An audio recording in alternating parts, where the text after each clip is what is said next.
தெய்வ கடாட்சம் நேயர்களுக்கு இனிய அன்பான வணக்கம். வாழ்க்கையில் நாம் வழிபாடுகளில் மிகவும் லயிச்சு போகிறோம். தெய்வங்களை வழிபடுறோம், குலதெய்வ வழிபாடு செய்கிறோம், இஷ்ட தெய்வ வழிபாடு மேற்கொள்கிறோம், நம்மளுடைய முன்னோர்களையே வழிபடுகிறோம். அதனை அடுத்து மகான்களையும் சித்த புருஷர்களையும் வழிபடுறோம். சித்தர் சமாதி கொண்டிருக்கிற கோயில்களை தேடி தேடி வணங்குகிற, சூட்சமங்களை அறிந்து கொள்கிற ஆவலோடு சித்தர்களை வழிபட செய்கிறோம். சித்தர்கள் அப்படின்னா யார்? மனசின் வழி நடக்கிறவங்க மனிதர்கள். சித்தத்தின் வழி, சித்தம் போக்கு சிவம் போக்கு அப்படின்னு சொல்கிறாங்க. சித்தர்களுடைய போக்கு சிவனை நோக்கியது தான். அதுதான் அதுக்கு அர்த்தம். சித்தம் போக்கு சிவம் போக்குன்னு அவன் பாட்டு கிடக்கிறாயான்னு நம்ம தவறாக நினச்சிட்ருக்குறோம். மனசின் வழி நடக்கிறவங்க மனிதர்கள், சித்தத்தின் வழி நடக்கிறவங்க சித்தர்கள். அஷ்டமா சித்திகளை கற்று தேர்ந்து அதை வசப்படுத்துகிற ஆற்றல் பெற்றவர்களைத்தான் சித்தர்கள், சித்த புருஷர்கள், சித்த மகான்கள் அப்படின்லாம் சொல்கிறோம். சித்தி அப்படின்னா உறவு அல்ல. அம்மாவுடைய தங்கையையோ அப்பாவுடைய தம்பி மனைவியையோ சொல்கிற வார்த்தை அல்ல சித்தி. சித்தி பெறுவது. சித்தின்னா வெற்றி அடைதல் அப்படின்னு அர்த்தம், ஞானம் பெறுதல் அப்படின்னு அர்த்தம். சித்தி அடைந்து விட்டார்னா மோட்ச கதியை வாழும்போதே அடைகிறது. சாதாரண மனுஷ சக்தியால் முடியாத விஷயங்களை கற்று தேர்ந்தவர்கள் தான் சித்தர்கள், சித்த புருஷர்கள் அப்படின்னு வணங்கிட்டு. சரி, அஷ்டமா சித்திகளையும் கற்றுத் தெரிந்தவர்கள் அப்படின்னா அஷ்டமா சித்திகள்னா என்ன? அனிமா, மகிமா, இலகிமா, கரிமா, பிராத்தி, பிராகாமியம், ஈசத்வம், வசித்வம் அப்படின்னு 8 விதமான தன்மைகள் இருக்கு. இந்த 8 விதமான தன்மைகள் தான் 8 விதமான சித்திகள். அதுதான் அஷ்டமா சித்திகள். இந்த கேள்விப்பட்டிருந்தாலும் கூட இதற்கான விளக்கம் நமக்கெல்லாம் தெரியாது. சித்தர்களுடைய சக்தி என்னங்கிறத முழுசாக புரிஞ்சிக்க முடியாமல் தான் ஒரு புரியாத புதிராக தான் அதெல்லாம் இருக்குது. அனிமா அப்படின்னா அணுவை போல சிறிய அளவுக்கு உடம்பை சுருக்கி கொள்ளுதல்னு அர்த்தம். மகிமா அப்படின்னா மலையை போல பெரியதாக உருவெடுக்கிறதுன்னு அர்த்தம். இலகிமா அப்படின்னா காற்றை போல லேசாக உடலை மாற்றிக்கிறதுன்னு அர்த்தம், தக்கையாக வச்சுக்கிறதுன்னு அர்த்தம். கரிமா அப்படின்னா எந்த சக்தியாலையும் அசைக்க முடியாத கனமாக உடலை மாற்றிக்கொள்றதுன்னு அர்த்தம். பிராத்தி அப்படின்னா என்ன அர்த்தம்? எல்லா பொருட்களையும் தன்வசப்படுத்தி கொள்ளுதல் அப்படின்னு அர்த்தம். மனசில் நினைச்ச அனைத்தையும் பெறுதல், நினைக்கிறத எல்லாத்தையும் பெற்றுக்கொள்ளுதல்னு அர்த்தம்.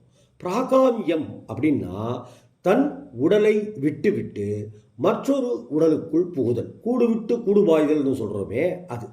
ஈசத்வம் அப்படின்னா பிரம்மன் முதலான அனைத்து தேவர்களையும் கட்டுப்படுத்துதல், வசியம் செய்தல். வசியத்துவம்னா எல்லாரையும் வசப்படுத்துது. அப்படி எல்லாரையும் வசப்படுத்தி காற்று போல இருந்து, மலையை போல இருந்து சுருக்கி கொண்டு, ஒரு சின்னூண்டு அணுவை போல சுருக்கி கொண்டு, இப்படி 8 விதமான விஷயங்களையும் உள்ளடக்கியவர்கள் தான் சித்தர்கள், அஷ்டமா சித்திகளை பெற்றவர்கள் அப்படின்னு அர்த்தம். சித்தர்கள் அப்படின்னு ஒருத்தங்க இருந்தாங்களா, இப்போவும் இருக்கிறாங்களா அப்படிங்கிற கேள்விகளை நிறைய பேர் இன்றைக்கும் கேட்டுட்டு தான் இருக்காங்க. 3000 வருடங்கள் திருமூலம் தவம் செய்ததாகவும், அந்த திருமூலர் தவத்தில் பெற்ற சக்தியால் வருஷத்துக்கு ஒரு பாடல் அப்படின்னு 3000 பாடல்கள் எழுதினார்னு திருமந்திரம் சொல்லுது. அதில் அப்படின்னா அவருடைய ஆயுட்காலம் உள்ளிட்ட பல தகவல்கள் தெரிவிக்கப்பட்டிருக்கு. இப்படித்தான் பல சித்தர்கள் எழுதிய பாடல்கள் இருக்குது. அவர்கள் எழுதிய பாடல்கள்லாம் உண்மை அப்படின்னா சித்தர்கள் இருந்ததும் இருக்கிறதும் உண்மையாகத்தான் இருக்குது அப்படின்னு சித்தர்களை வணங்குகிற பக்தர்கள் தெரிவிக்கிறாங்க. பல ஆயிரம் ஆண்டுகள் வாழ முடியுமா ஒருத்தரால் அப்படிங்கிற ஒரு கேள்வியும் இருக்குது. ஒரு மனிதனுடைய ஆயுட்காலம் அப்படின்னா வயசை பொறுத்ததா, அவன் விடுகிற மூச்சின் அளவை பொறுத்தது அப்படின்னு சொல்லப்படுது. ஆச்சரியமாக இருக்குல்ல? அனைத்து உயிர்களுக்கும் ஒரே மாதிரியாக தான் மூச்சோட அளவு கொடுக்கப்பட்டிருக்கு. உதாரணமாக 2,000 வச்சுருக்குறோம்னா அதை ஒரு நாளைக்கு 5-5 ரூபா வீதம் செலவழித்தா அதுக்கு ஒரு கணக்கு இருக்குது. அதுவே 10 ரூபாயோ 20 ரூபாயோ செலவழிக்கும் போது அதுக்குன்னு ஒரு கணக்கு இருக்குது. இப்படி 100 ரூபா வீதமும் 10 ரூபா வீதமும் கணக்கு எடுத்து செலவு பண்ணோன்னாக்கா ஒவ்வொன்றுத்துக்கும் ஒவ்வொரு கணக்கு இருக்குது. மனிதன் கோபம், துன்பம், அபிலாஷை, ஆசை அப்படிங்கிற உணர்ச்சி வசப்படுகிற போதெல்லாம் அவன் விடுகிற மூச்சோட அளவு இருக்குல்ல, அது அதிகரிக்குது. நாம் கோபப்படுறோம்னா மூச்சு அப்போ அதிகரிக்குது. நாம் துன்பத்தில் துக்கித்து கிடக்கிறோம், வேதனையில் வதங்கி கிடக்கிறோன்னா அதுக்கு ஒரு வகையான துன்பம், காற்று, மூச்சு காற்று படபடப்போட போகுது. ஆசைப்படுறோம் பாருங்கள், பேராசை, அதுக்கு ஒரு வகையான மூச்சோட அளவு வேகமாகுது. இந்த மூச்சை எப்படி கட்டுப்படுத்தணும், எப்படி பயன்படுத்தணும், எப்படி நீட்டிக்க செய்யணும்னு கற்றுக்கொண்டு அதன்படி நடக்கிறதால சித்தர்களால் பல ஆயிரம் ஆண்டுகள், ஏன் பல யுகங்கள் வாழ முடியுதுன்னு சித்தர்கள் சாஸ்திரம் சொல்லுது. ஆக ஆயுட்காலத்தை நீட்டிச்சுக்கிறதும் குறைச்சிக்கிறதும் நம்முடைய கையில் தான் இருக்கு இல்லையா?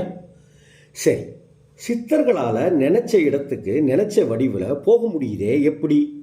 இப்படி ஒரு கேள்வியும் நிறையா பேருக்கு இருக்குது. நம்ம உடலை 2 வகையாக பிரிக்கலாம்னு சொல்கிறாங்க. ஒன்று வெளியில் நாம் பார்க்கறது, நாம் வெளியில் இருக்கிறத பார்க்கறது, இதற்கு ஸ்தூல சரீரம் அப்படின்னு அர்த்தம். இன்னொன்று சூட்சம சரீரம்.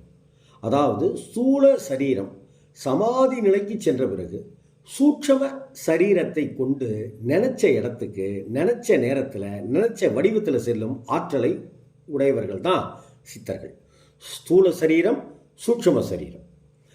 அப்படி சூட்சம சரீரமாக நினைத்தாலே முக்தி தரக்கூடிய திருவண்ணாமலை முதலான க்ஷேத்திரங்களில், சித்த புருஷ க்ஷேத்திரங்களில் இன்றைக்கும் சூட்சம சரீரமாக சித்தர்கள் உலவிக் கொண்டிருப்பதாகவும் சிவபூஜை மேற்கொண்டு வருவதாகவும் ஸ்தல புராணங்கள்லாம் தெரிவிச்சுத்தான் இருக்கு.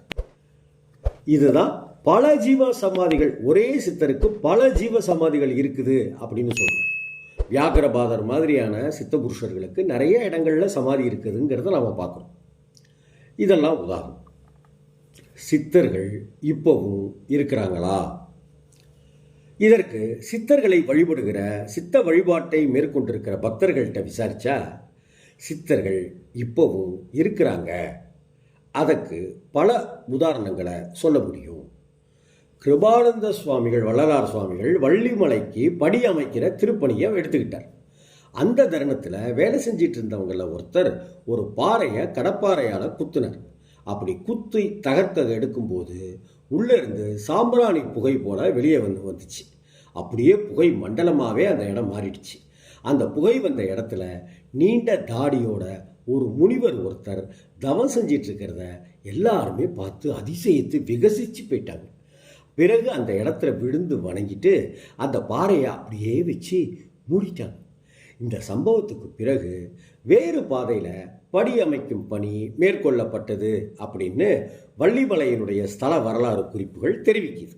ஆக சித்தர்கள் இப்போவும் இருக்கிறாங்கன்றதுக்கு இது ஒரு சின்ன உதாரணம் அப்படின்னு சொல்கிறாங்க.